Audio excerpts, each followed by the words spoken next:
Senate Republicans are looking for accountability for the way that the United States withdrew from Afghanistan. Senator Rob Portman joined 20 other Republicans in introducing the Afghanistan Counterterrorism Oversight and Accountability Act.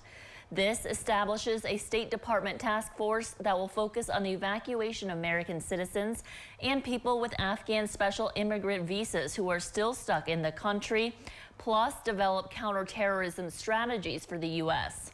Portman says this proposed legislation will help us learn from our mistakes from the withdrawal, so something like this will never happen again. It was so chaotic and so rushed that we didn't get a lot of people out who had actually helped us.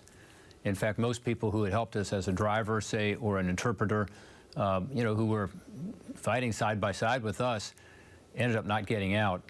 And yet it was also so rushed that some people did get out who shouldn't have gotten out with us because they don't have any connection, apparently, to us and our efforts.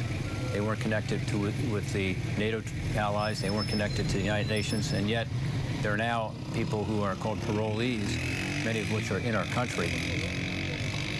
The legislation also proposes that there be sanctions against the Taliban for terrorism, drug trafficking, and human rights abuse, plus sanctions those governments and organizations that help the Taliban.